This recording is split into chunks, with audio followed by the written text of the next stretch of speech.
Ош шаарынын Манасат аймактык кеңешиндеги Семетей кинотеатрынан чыккан өрт толугу менен өчүрүлдү. Бул туурасында Өзгөчө кырдаалдар министрлигинин Ош шаары боюнча башкармалыгынын башчысы Нурлан Баймуратов билдирди.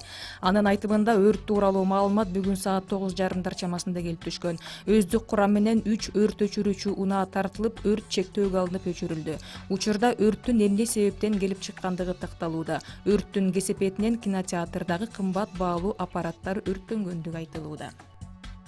Өзбекстандын премьер-министри Абдулла Арипов жумушчу сапары менен Кыргызстанга келди. Бул туурасында өкмөттүн аппаратынын маалыматтык камсыздоо бөлүмү билдирди. Манас эл аралык аэропортунда Өзбекстан Республикасынын премьер-министрин Кыргызстандын вице-премьер-министри Жеңиш Разаков тосуп алды. Жумуш сапардын алкагында Абдулла Арипов Кыргызстандын премьер-министри Мухаммедкалый Абылгазиев менен жолугушат. Мындан тышкары Өзбекстандын премьер-министрин Кыргызстандын президенти Сооронбай Жээнбеков дагы кабыл алат. Мамлекеттик экологиялык техникалык инспекциянын Кара Суу району боюнча аймактар аралык башкармалыгынын кызматкерлери Кара Суу районунун аймагындагы май куюучу жайларды текшерүүгө алды.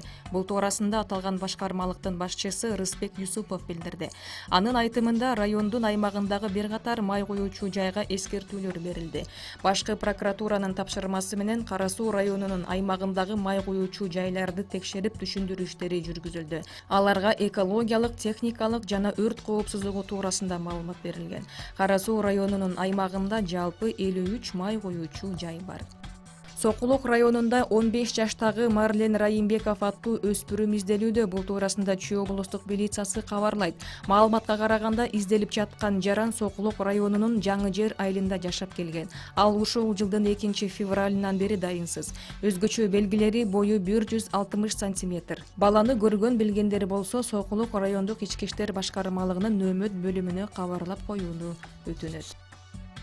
17 июлда Жумгал районунун Арал айылында Көкөмөрен дарыясына түшүп кеткен адамдын денеси кечээ табылды. Бул туурасында Өзгөчө кырдаалдар министрлиги билдирди. Дарыяга 55 жаштагы эркек адам түшүп кеткен. Аны издөө иштеринен жыйынтык чыкпай келген.